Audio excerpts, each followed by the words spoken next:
bem com vocês?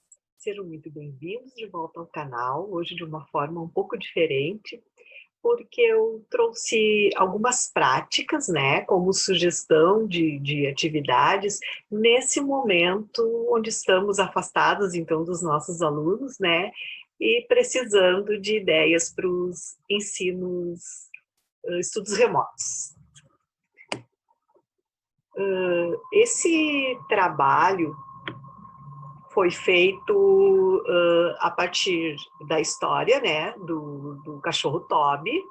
Então, fizemos a leitura juntos, e em seguida eu possibilitei para os alunos as imagens dos cachorros que eu já tinha em sala de recurso, né, onde eu pude trabalhar a classificação, tamanho, forma, cores, né, perceber como que eles organizam, agrupamentos e tal, a questão das contagens, né, então foi bem rico essas observações, não é?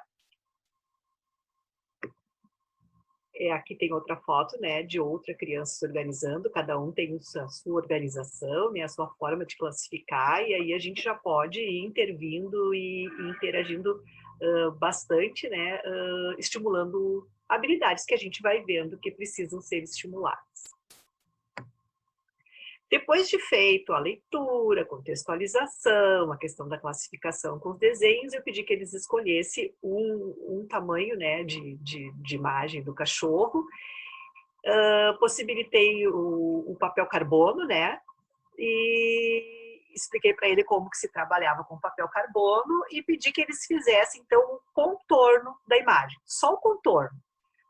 Não desenhassem nada de dentro do cachorro, do interior do cachorro, apenas o contorno. Só nesse momento já se percebe muita coisa, muitos aspectos, características, né, da questão espacial, do foco e da atenção, da questão de preensão do lápis, né, então várias características ali, várias habilidades que tu vê que precisa ou não serem mais estimuladas, não é? E aí eles fizeram, então, o contorno, e aí eu tirei, né, pedi de volta o carbono e pedi, então, que olhando para a imagem escolhida, eles fizessem o interior do cachorro, porque as patas, o rabo, a carinha eram dentro e não estavam copiadas, só o contorno estava copiado. Bom, então, aí sim, esse momento, muito mais características, dificuldades a gente consegue observar, né? Eu uso muito o papel carbono, né? Primeiro porque eu percebo que eles ficam muito atentos, né? Muito concentrados para conseguir fazer aquele contorno, né?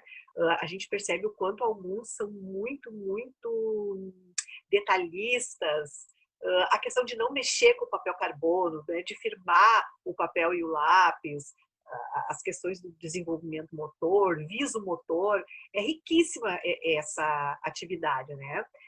E quando eles tiveram que reproduzir a parte interna do cachorro, nossa, isso traz muitas percepções, porque tu vê o quanto alguns alunos estão completamente perdidos e em disfunção na questão das percepções espaciais, né? Então, assim, fizeram o rabo para o lado de fora, vocês podem ver ali patas para o lado de fora, enquanto que tudo era dentro do interior do cachorro, né?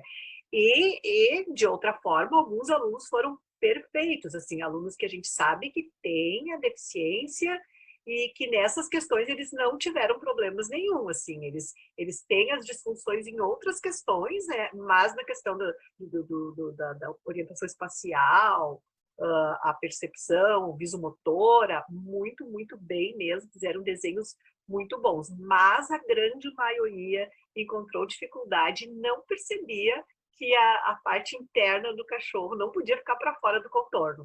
Isso que foi bem explicado. Eu dizia, vocês percebam bem os espaços onde estão as patas, o rabo, a carinha, as orelhas, e ainda assim esses alunos eles não perceberam. Então a gente sabe que são habilidades que precisam ser melhor estimuladas, que ou por questões de deficiência e disfunção, né, neurobiológicas e tal, eles realmente não deram conta, e aí então nós precisamos continuar estimulando, continuar favorecendo essas habilidades, ou porque essas habilidades não foram bem trabalhadas, não é? E aí, em função da deficiência, eles têm dificuldades, mas que bem trabalhadas podem ter um avanço bem considerável. Em seguida, então, no mesmo processo, contextualizando outra história, dá para escolher um poema, dá para escolher um fato histórico, um pequeno texto, um pequeno recorte de algum fato. Se vocês estão, né, dependendo do conteúdo que está sendo trabalhado, então dá para fazer a escolha do contexto e depois propor, então, que o aluno, a gente pode enviar a imagem que tenha a ver com o contexto e propor que o aluno, os que podem imprimir, né, por isso tem que ter muito cuidado, porque às vezes eu sou uma privilegiada, porque os pais, as famílias com quem eu estou trabalhando, quase todos podem imprimir, né? Mas nesse momento eu estou abusando das imagens, né? Eu tenho contextualizado muita coisa a partir de imagens, letra de música, trechos de música, trabalhando com as emoções, né? E quando eu mando a imagem, eu procuro mandar imagens que o familiar que vai apoiar, ou o próprio aluno, se ele tiver condições, se ele não puder imprimir, ele possa pelo menos copiar, né? Eu tenho ensinado, se tu botar um papel bem transparente na frente da tela ali, tu consegue passar o lápis por cima, né? Então, tu vai dando opções com os recursos que o aluno tem em casa. Mas aqui também foi, o papel carbono não é caro, né? Se for possível que os alunos imprimam, né? Então vai na Lan House, imprimir, já compra um papel carbono, que é muito, são centavos, né? E aí eu tenho proposto, né? E aí tu contextualiza com o assunto que tu achar pertinente, né? Dentro, claro, da especificidade da habilidade desse aluno, né? E vai trabalhando esse contexto, né? Da imagem e texto, né? O fato. Aqui também a gente trabalhou a história de um palhaço, depois eles fizeram também com papel carbono. Vocês podem perceber, ó, a parte interna, que é a parte que eles precisam dar conta sozinhos, sem copiar, porque eu sempre peço que passe o papel carbono só no contorno, porque é uma habilidade que eu vejo, e depois faço a parte interna sem o papel carbono, só por percepção visual, que é outra habilidade, né? Então, vocês podem ver, os olhos estão bem afastados e tal, e a gente vai percebendo, né? A questão dos espaços das listras, como que eles percebem, né?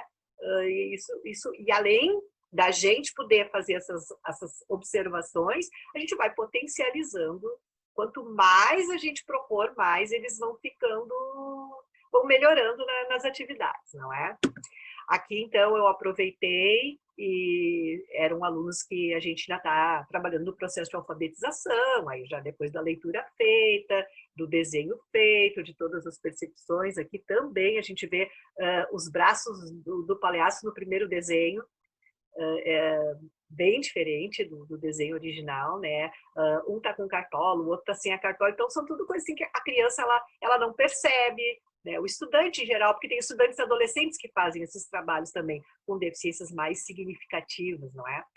E aqui eu aproveitei, então, trabalhei palavras, trabalhei frases, né? Depois de toda a leitura, contextualização e do desenho, a gente aproveita para trabalhar também na alfabetização, potencializando, né, as habilidades então, pensando em várias propostas dentro desse contexto, não é? Bom, assim como essas sugestões de atividades, nós proporcionamos lá na nossa página, Cileote Companhia, esse joguinho que é o jogo do baralho dos dias da semana, né? Lá a gente colocou o manualzinho, né? A gente sugere dois tipos de jogos, que é o jogo do sabonete e o jogo da trinca, pensando nos alunos que têm as questões da memória. A gente sabe que a questão temporal para esses alunos, além da questão espacial, visomotora, às vezes são bem atingidas também. Então, a gente pensou nesse jogo, né, para colaborar. Esse jogo é um presente, ele está lá gratuito para quem quiser nos enviar o e-mail, a gente envia então o joguinho, né, para potencializar. É um jogo que também, se os alunos têm condições de impressão, né, dependendo da condição financeira de cada família, também vocês podem proporcionar, ou numa aula online, se os alunos conseguirem imprimir, vocês fazerem os jogos, enfim, né? Dá para inventar. E ele também tem o jogo do sabonete nossa, na questão cognitiva e de raciocínio lógico, a gente consegue observar bastante característica também de cada estudante. E está lá tudo explicadinho como é que faz. É só nos mandar o e-mail que nós presenteamos. E aí, assim que nós enviamos o e-mail do presente do brinde, nós também enviamos o e-mail do convite do nosso curso, que está disponível, né, por R$17 agora, para quem tiver dúvidas, precisar de ajuda na questão dos planos de metas, né, do PDI, também está lá na página. Eu sei que muitos professores têm bastante dúvida, bastante insegurança para planejar essas atividades agora, nesse momento remoto. Então, ali a gente tem sugestões, né? Também vai tudo em PDF, tem os vídeos de como jogar, né? De como indicar as famílias para fazer esses jogos, depois colher as impressões, né? Fazer o relatório de como aconteceu. Então, enfim, e bastante sugestão no nosso curso, ali na apostila, tem bastante sugestão de atividades que a gente pode propor para toda a turma, mas que também favorece os alunos, que é como tem que ser, né? Os alunos com necessidades específicas e que, de alguma forma, apesar de qualquer dificuldade, eles vão poder participar. Então, era isso hoje. Espero que as nossas atividades tenham contribuído, as nossas ideias de práticas, e que vocês, então, entrem em contato para adquirir o presente que nós estamos dando e o nosso curso, que foi feito com tanto carinho, pensando no apoio. Certo, gente? Muito obrigada e fiquem bem.